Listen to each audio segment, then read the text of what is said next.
Nous sommes le lundi 27 avril, J-14 avant le déconfinement, s'il y a déconfinement chez nous dans notre région, je l'espère, et J-21 avant la reprise normalement des cours.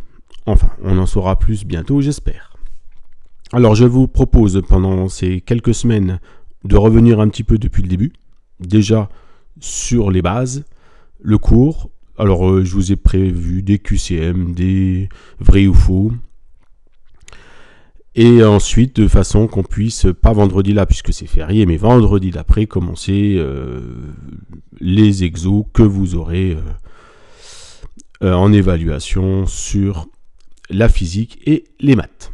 Alors on y va, c'est parti.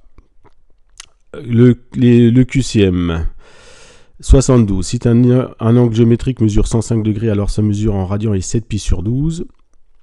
Donc vous vous rappelez comment on fait. Donc ce qu'il faut savoir du cours, c'est marqué en rouge dans les éléments de correction. 180, ça représente en radian pi, 180 degrés. Donc du coup, soit ici vous écrivez 105 degrés et puis vous faites le produit en croix, et vous faites une simplification de fraction.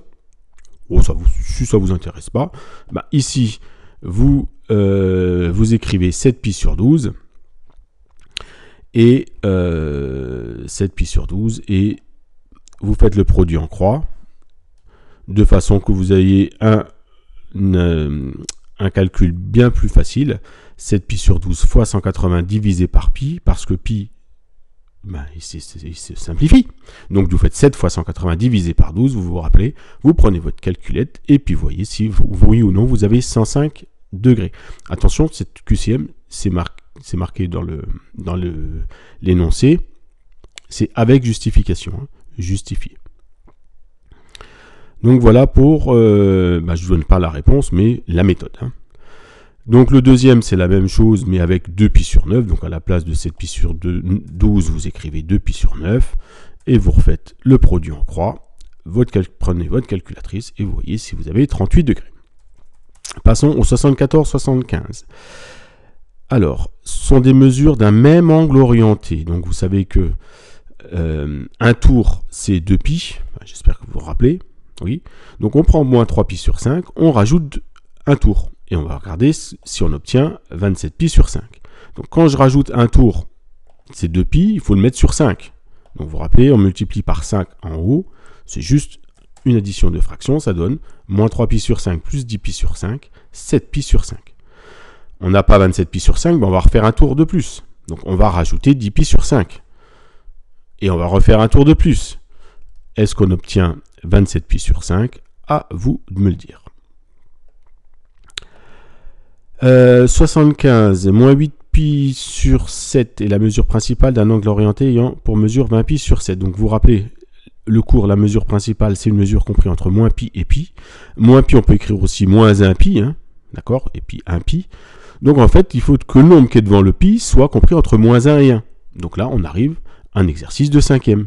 Est-ce que moins 8 septième est compris entre moins 1 et 1? Donc voilà, si c'est une mesure principale ou pas. Il est inutile d'utiliser la méthode d'avant pour trouver la mesure principale de l'angle 20 pi sur 7, on peut, évidemment. Mais la réponse est évidente avec ça. Alors maintenant, on va passer à ce tableau, donc le 76, 77, 78, ces angles remarquables. Donc je vous rappelle, donc les angles remarquables, je vous les ai remis de votre cours. Vraiment, ça, il faut vraiment le savoir par cœur, d'accord. Et puis également la place du pi sur 6, du pi sur 4, du pi sur 3 et ce cercle trigonométrique avec les valeurs. Alors commençons par la première question. C'était moins racine de... Où est-ce qu'elle est? 76. Moins racine de 3 sur 2 est la valeur de sinus de pi sur 3. Donc, vous savez que pi sur 3 est ici, pi sur 3 est ici. Oui. Donc le sinus il se lit là. Oui. Voilà. Donc pi sur 3 est ici. 2 pi sur 3 est ici, parce que là c'est 3 pi sur 3. Et donc sinus de pi sur 3, il se lit comme sinus pi sur 3 au même endroit. Donc, voilà pour le 76. Donc il n'y a pas grand chose à dire. Sinus de pi sur 3, combien ça vaut, et vous mettez vrai ou faux. Ensuite, 77 cosinus 8 pi sur 9 égale moins cosinus pi sur 9. Donc d'abord, on calcule pi moins pi sur 9. Alors pi sur 9, il se situe à peu près par là. Hein. Voilà, pi sur 6, c'est encore plus petit que pi sur 6. Hein. En fait, le cosinus, il se trouve ici, hein, assez proche de 1. D'accord ? Si je prends ce cercle trigonométrique là, il se trouve ici à peu près, hein, le cosinus pi sur 9. Donc quand vous faites cosinus pi moins pi sur 9, ben c'est pi, il est là, moins pi sur 9, on obtient le nombre là. D'accord ? Hein, donc même si on ne connaît pas ces formules, ben, on se souvient que cosinus pi moins x par rapport à cosinus x, c'est la même chose avec le signe moins. Donc lorsque vous avez calculé cosinus pi moins pi sur 9, ça suffira pour me dire si on obtient le 8 pi sur 9 et si cette égalité est vraie. Le 78, 17 pi sur 6, c'est une solution de l'équation sinus x égale moins racine de 3 sur 2. Donc de la même façon, 17 pi sur 6, c'est pas une mesure principale, on va enlever 2 pi. Donc on va commencer par faire ça. Donc 2 pi, je vous rappelle, on met sur 6. 2 pi, ça vaut 12 pi sur 6. Donc ça me fait 17 moins 12, 5. Il faut savoir où se trouve 5 pi sur 6. 1, 2, 3, 4, 5 pi sur 6 se trouve là. Le sinus, il se lit où? Il se lit là. Ben voilà, vous pouvez répondre à la question. Si c'est égal à moins racine de 3 sur 2, sinon vous dites à quoi c'est égal. Mais la justification, le calcul là, doit apparaître.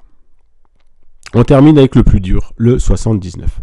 Alors le 79, je vous montre le truc. Est-ce que la fonction est périodique de période 0,02? Alors on n'a pas beaucoup travaillé ça, c'est parce que c'est un peu compliqué. J'ai voulu vous faire travailler la périodicité par graphique d'abord. En fait, on reprend le cours, hein, pour qu'une fonction soit périodique, comme la fonction sinus, la fonction cosinus. Il faut que cosinus x plus la période soit égal à la... Voilà, je me remets à... Oh là là là là. Donc là, j'ai fait une bêtise. Voilà, voilà, c'est bon, j'ai tout ce qu'il faut. Pour que x plus la période soit égal à la même fonction. Voilà. Donc si la fonction qui était donnée est de période 0,02, il faut que f de t plus 0,02 égale f de t. Donc c'est vrai. Alors je vous l'ai fait, hein, celui-là. Donc la fonction c'est 100 pi t plus pi sur 3. Donc à la place de t, je remplace par t plus 0,02. Voilà, tout simplement. Ensuite, qu'est-ce que je fais? Je fais une simple distributivité, 100 pi fois t plus 100 fois, donc 100 pi fois t, plus 100 pi fois 0,02, ça fait 2 pi, plus pi sur 3. Et puis là, je dis que ma fonction sinus, elle est périodique de période 2 pi. Donc du coup, le plus de pi là, il peut s'en aller. Voilà. Puisque si la fonction sinus est périodique de fonction 2 pi, sinus 2 pi plus quelque chose, c'est égal à sinus quelque chose. On peut enlever ce 2 pi. Hein, lorsqu'on a un nombre là, par exemple, le sinus de pi sur 6, il vaut 0,5. Si je rajoute un tour, on revient au même endroit. Hein, c'est pour ça qu'on dit qu'elle est périodique. Donc, si j'enlève le 2 pi, il reste quoi? Il reste 100 pi t plus pi sur 3. Qu'est-ce que c'est? C'est la fonction f de t qui était depuis le début. Voilà. Bien, donc on ne va pas insister, mais je vous demanderai de refaire ce calcul. Qu'est-ce qu'il y a dans ce calcul? Il faut connaître le cours. Hein, f de t plus la période grand T, si vous voulez, égale à f de t. Et si on peut le montrer, c'est que c'est périodique. Donc voilà pour ce QCM. On passe à la deuxième, pour le vrai ou faux. Le QCM. Donc le QCM, donc en dessous, le point associé à moins 13 pi sur 4. Alors vous pouvez, alors là vous n'êtes pas obligé de faire des justifications, hein, il faut juste me montrer. Ah, je crois que vous êtes en train de voir la solution. Tac, tac, tac, tac, voilà, on n'a plus de solution. Donc, moins 13 pi sur 4. Moins 13 pi sur 4, voilà, donc il faut trouver un des points, hein, donc où se trouve moins 13 pi sur 4. Donc on va rajouter un tour qui est de pi. On met sur 4, ça fait 8 pi sur 4. Donc moins 13 pi sur 4 plus 8 pi sur 4. Qu'est-ce que ça donne? Plus 8 pi sur 4, qu'est-ce que ça donne? Où est-ce qu'on se trouve? En A, en B, en C. À vous de le faire. Vous pouvez faire le calcul si vous avez votre calculatrice à la main. Mais en tous les cas, je vous demande que la réponse soit la réponse A, la réponse B ou la réponse C.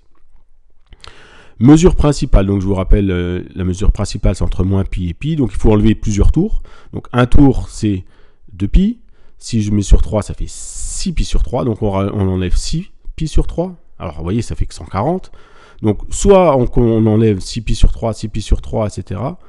Ou alors on fait 146 divisé par 6 et on regarde combien de fois il faudra l'enlever ce 6 pi sur 3. C'est comme vous voulez, mais en tous les cas vous devez trouver la bonne solution. Sinus moins pi sur 6. Donc, pi sur 6, il est à peu près là, hein, ça c'est pi sur 4. Pi sur 6, à peu près là. Moins pi sur 6, il est là. Donc, vous voyez, sinus moins pi sur 6, est-ce qu'il est égal à sinus 5 pi sur 6, sinus pi sur 6, et ou sinus 7 pi sur 6, ce nombre-là, qu'est-ce qu'il vaut? Donc, on a déjà expliqué ça dans le cours, dans le rappel de cours, dans le vrai ou faux. Pour tout nombre réel, x plus 7pi, donc si ici on avait x plus 2pi, on aurait cosinus x, puisque x est périodique de période de pi, mais là plus 7pi. Alors qu'est-ce qui se passe? Quand on fait x plus pi, vous voyez, on a le cosinus, qu'est-ce qu'il va faire là? Le cosinus de ce nombre de pi sur 4, eh bien, il vaut racine de 2 sur 2, il est là. Et cosinus de pi sur 4 plus pi, il est là. Il vaut moins racine de 2 sur 2. Par contre, quand on fait un tour complet, on retourne à racine de 2 sur 2. Donc en fait, qu'est-ce qui va se passer? Quand on fait x plus pi, on obtient un moins, et x plus 2pi, on obtient un plus. Et là, 7pi, c'est pair, c'est impair, à vous de trouver. Pour le 84, là, vous avez besoin d'une autre formule. Alors, je crois que je ne l'ai plus maintenant.